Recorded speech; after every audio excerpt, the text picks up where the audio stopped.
силкашӯй аст. дуруду эҳтиромот ҳамватанои азизам, бародарои бениҳоят гиромӣ ва олиқадр. умедворам ки якояки шумо хуб сиҳат саломат ва сарбаланд ҳам бошед.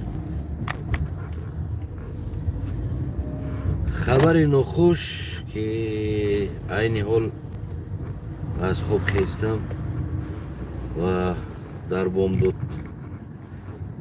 тв боз хато накунам, бомдод хабари бомдодӣ буд.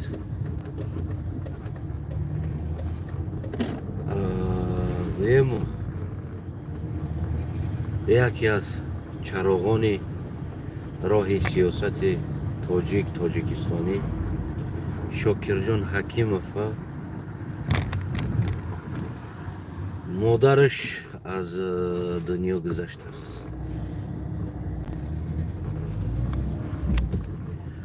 модари Шокирҷон Ҳакимов аз дунё гузаштааст ва фарзанди ӯ боздошт шуд. ана фикр кунам ки дигар модар яке хабари нохуш намефаҳмад ки чӣ гап аст. дигар багем ки аз дунё гузашт.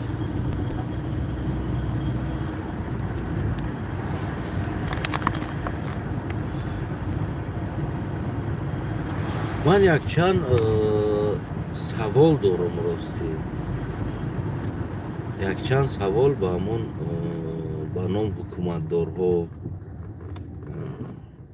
хусусан ба мардуми бигем ки мардуми кӯлоб хатлон. яке мардуми хатлон ҳама дигар кӯлоб медонад. дигар чӣ фархор бошад, чӣ московский бошад, чӣ бигем данғара бошад, ҳама иҷара дигар тамоми ҷо кӯлоб медонад. аммо мардум намедонанд ки кӯлоб як шаҳраки майдаки алоҳида аст, яъне як шаҳрак аст. дар назари мардуми ҳамаи ин ҷойҳо кӯлоб аст, яъне ҳама. хулас ҳеҷ муҳим нест. аммо ман савол дорам барои хусусан мардуми бигем ки кӯлоб. ман ҳамин савола борҳо барои худам метавам. борҳо ҳамчун бигем ки фарзанди сарзамин, бигем фарзанди хатлонзамин ва хусусан аз кӯлоб аз райони восе, яъне наздиктарин райони кӯлоб ин райони восе аст ки ба кӯлоб часпидагӣ, ҳатто ки атрофи кӯлоба печондагӣ аст райони восе. барои худам бисёр вақто бигем ки савол метавам. воқеан бибинед, барои якчанд хатоҳои мулло имрӯз дина зери савол бурдагӣ ҳастанд дар аксар ҷойҳо. аммо якчанд хатои якчанд мулло ҳаст.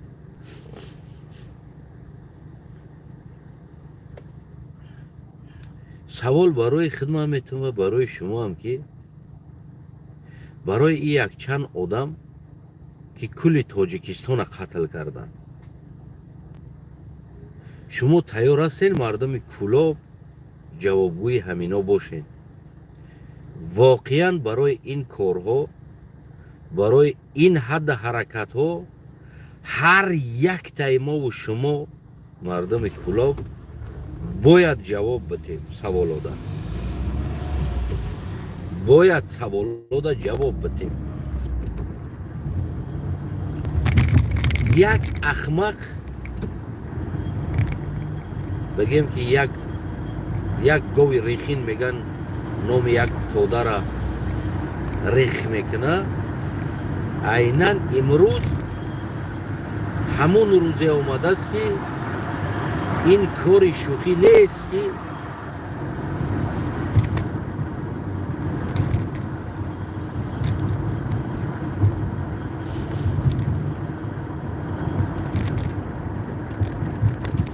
ин кори шӯхӣ нест ки модарҳои инсонро мо ба қатл барасонем.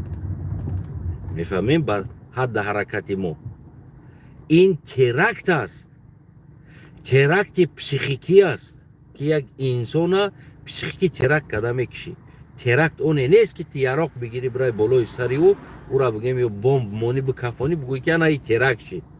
یعنی کشتن یک انسان به هر حده باشه، به هر حال باشه، نمیدونم پسیخیکی که ترسونده بکش یا نمیدونم برای کرد بزه، هر کاری که اینا همش ترکت است. یعنی قتل انسان ترکت میگن.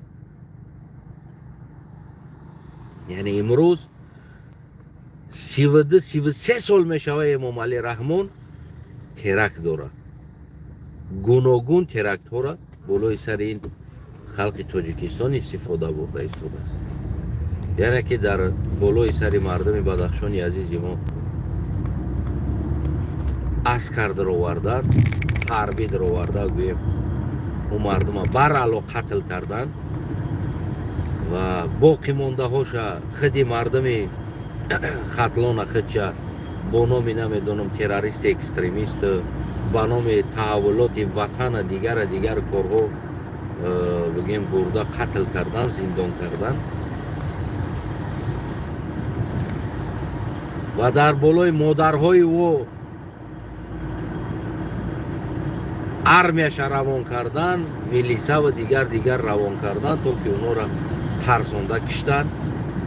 10 مادرها از همون بالای ظلمی که خانه هاشون میروند بگیم که جان سپاریدن و 10 جوانو را بردن کشتن، زندان کردن. از آن جمله برادری مرا بردن در وقت کرونا ویروس که او انسان اپراتسیا داشت، ممکن نبود یافته شده. فهماندم یک بار همون یکی از مسچایی بود، یکی از خوجند، دیگرش از کلاب. فهماندم که کسل است، ممکن نیست را اگر کسل بخواه پای میمبره، اگر خوی اکت زنده مونه پس بخی بیو. آیا شما جواب داده میتونید در این حد حرکتاتون؟ برای هر کس جوابگو است. منم جوابگو هستم برای این حالت، برای اون که امروزه این سیاستمدارای به عقل تروریست ها اینا دارن نام کلابی میبرن، کلابی ها میگن یارا و در تمامی بگیم که همون مذهب های بالایی رهبری این از این خلق است، از این منطقه هستن. فردا شاید که کدامت گریزین یا کدام دیگر نمیدونم یا بمبرین دیگر نیستین تا او روزا، اما شما دونین که فرزندهای شما برای این حد حرکت ها جواب میده، جوابگو هست فرزنداتون.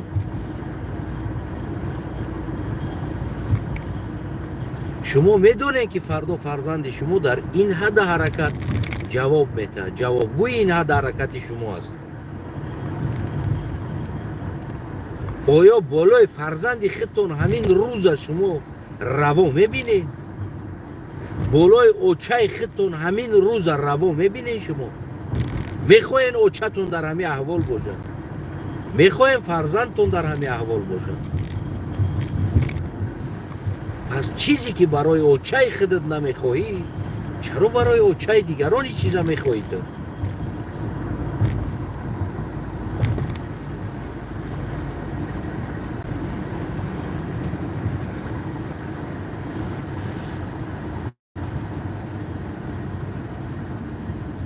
من نمیفهمم این مردم کجا رفته ایستاده است.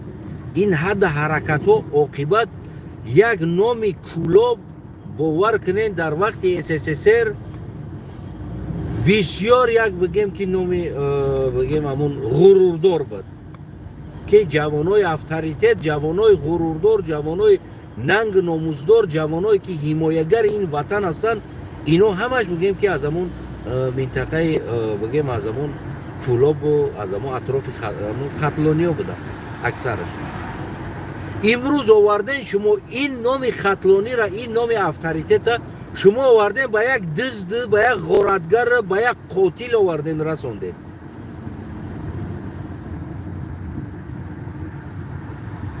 میگم شاید جوانو فرق نکنن بگن که او ما زوریم، او حکومت در دست ما کلوبیو است. نه، ما کلوبیو ریدیم، در حکومت داری ریدیم. حکومت داری این نیست که دیگر منطقات قتل کنی و بعد بخیجی تاجیکستان ما دوست میداریم، تاجیکا دوست میدارم گفته همه را بگیری قتل کنی. کدامی گپ زدگی را، کدامی روشن فکر است او را قتل کنی و تو باید تاجیک دوستدار باشی. کدام نمودی تاجیکت دوست میداری؟ کدام نمود چه دوست میداری؟ تو تاجیکی با عقل دوست نداری، تاجیکی با سواد دوست نداری، تاجیکی روشن فکر دوست نداری. کدام نمود تاجیکش ما دوست میداره؟ بعضیاتون گوساله اوچش گم کاگی وری با کدا یو اونو بسچای که اوچش گم میکنه یا بزی که بچهش گم میکنه باس میکنه اسم دوا تاجیکستان با پیش رنگ بزی بچه گم کاگی وری میداونی طرف و طرف باس میکنه تاجیکستان با پیش تاجیکستان در کون تون زدین. در این ملت دیگر نه نام موند نه آبرو موند. در لب گرانیتسا گوسپان واری خوان اپا شالا گل خوجا اینا مورا نشر که مو حزب حدیثه تیوی را ببین میگوی حدیثه تیوی یازنه شونه شالا گل خوجا اوچشون باشه ورا شیر میتا گیریه میکنن. ناموس کجا شید؟ ننگ کجا شید؟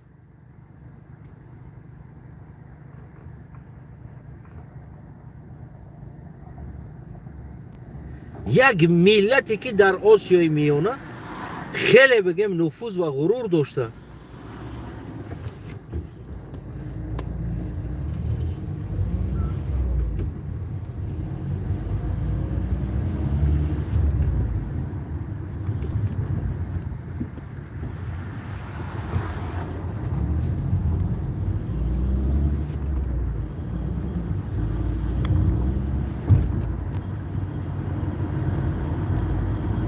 اما امروز چیکار کردین از این ملت شما؟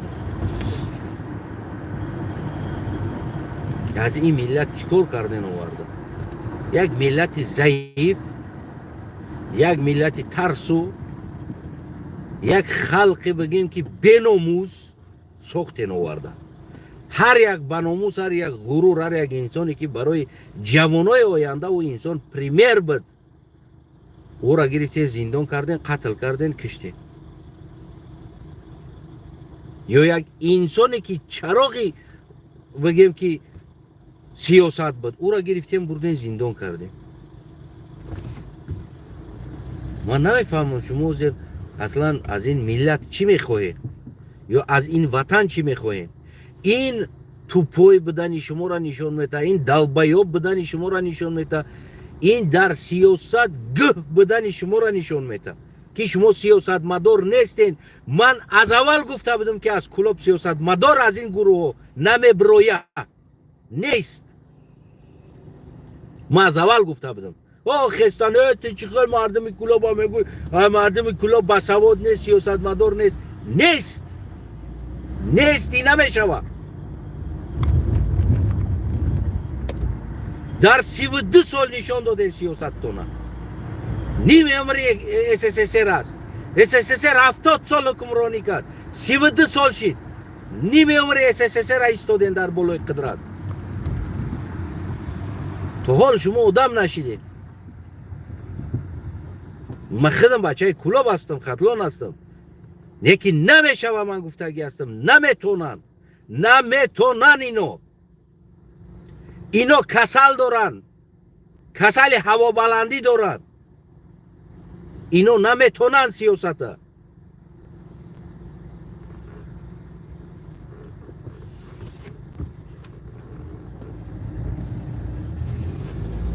هفتاد سال در دست خوجندی ها بود.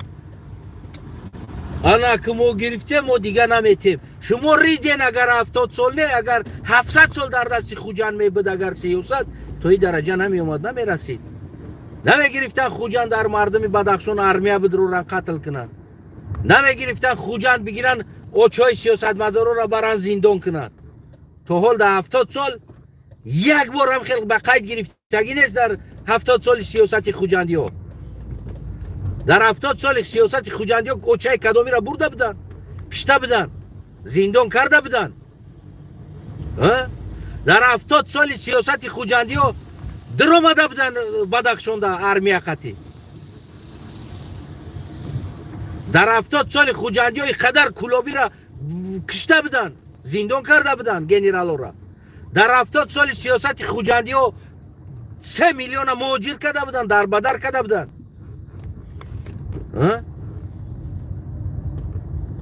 ما قدرت گرفتیم نمیتیم کسی ده. شما ریدین قدرت. قدرت اینه نیست که بگیری همه را بکشی کدامی که ترا ناراضی باشه بکشی و بعد باقی موندهش غلام کنی.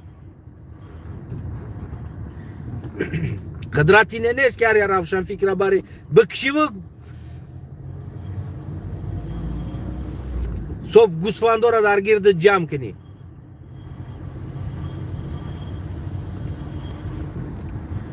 در 70 سال خوجندی ها بدن یک کس غلامی روس نبود بگیم که نمیرفت. در 70 سال خوجندی ها یک کس بدخشان در عراق گرفته در آمدگی نیست. در 70 سال خوجندی ها یک کس برای یک کس اوچش برده اوچش شنوندگی نیستن، کشتگی نیستن. شما در 32 سال میدونید چقدر ملت کشته.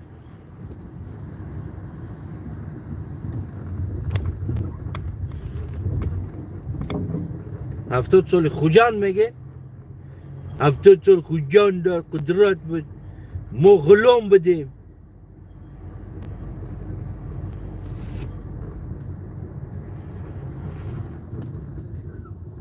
اوزی آدم شدی که غلام بدی پیش. من خلاص خود سیاست مدار شدی. تصور که از غلام سیاست مدار میبرویه. 70 سال خوجند در سیاست بود، ما غلام بدیم. از غلام سیاست مدار میبرویه. نه پس تو نمو غلام بدی، پروسته سلوچای نومدی سر قدرت دم خیلی حسابش که براو. هم خیلی دوستای عزیزم، انا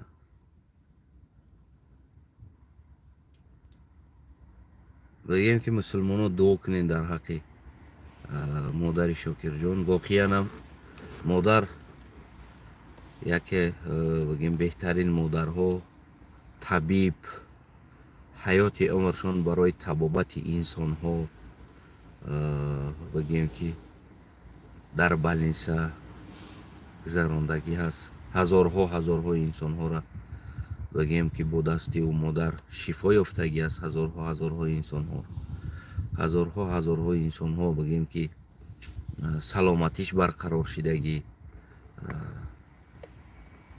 امروز هم خیلی یک مادر با عقل دانا و باسواد و یک مادر شفاکار بگیم که از دست دادیم. شاید و مادر باز چندین سال دیگر بگیم که با چندین انسان های بیمار شاید دستی کمک میکرد. هزارها بگیم که شاگرد ها داره او مادر. البته که بگیم با همین ظلم امام علی رحمان که فرزند او را زندان کرد، فکر کنم با یک خبر ناخوش که دیگر مادر از عالم گذشت.